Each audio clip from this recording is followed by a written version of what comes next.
Kapag may sakuna, hindi lang bahay ang naaapektuhan, pati rin ang loob ng tao. Dito sinusubok ang ating pagiging kapwa.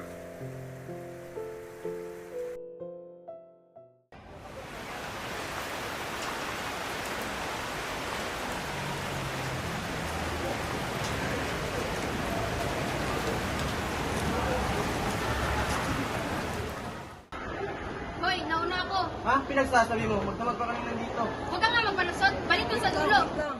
Huwag mo muna tayong mag-away. Walang uwi na walang makuhang tulong.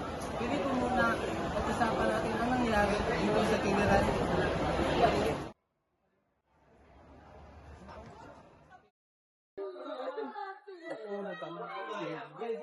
Teka lang, ano ba ang problema?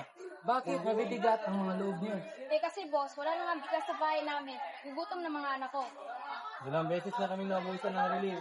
Tapos malayo po kami uuwi. Kaya napag-isipan namin na paghintay na lang kahit paghintay po yung kami. Sige. Naiintindihan ko. Pareho kayo mahalaga dito. Pero sana, huwag na tayong mag-away. Kasi marami rin tayong kasamahan na magkapareho sa inyo. Imbis na mag-away, magtutulungan tayo, imbis na magsisisihan, para naman lahat tayo ay may makukuha at walang maiwan. Pasensya na boss. Pasensya na sa Hindi na kayo bumalik sa inyo. Meanwhile, another volunteer notices the father standing quietly at the back, carrying a baby wrapped in a blanket, while his clothes are slightly damp. May tatay na may dalang bata doon, no? Sige, ako bahala. Teka. Pwede ba nating ipauna si tatay dahil may dala siyang bata? Tay, halika dito. Pakiramdam, loob. Kapag nauuna ang malasakit kesa sa galit, nagiging magaan ang kalooban. Magandang araw po sa lahat. Para patas, bibigyan po namin ng numero ang kada pamilya. At tag-iisang relief goods po muna ang aming ibibigay para po masigurado na lahat ay makakuha ng relief goods.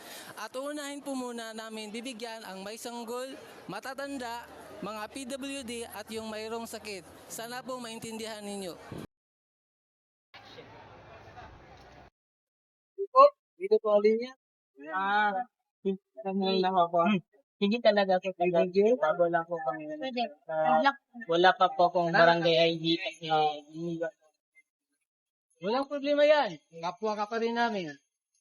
Kailangan mo rin ito at dito ka na rin nakatira ngayon. Kaya kasama ka sa mga tutulungan natin.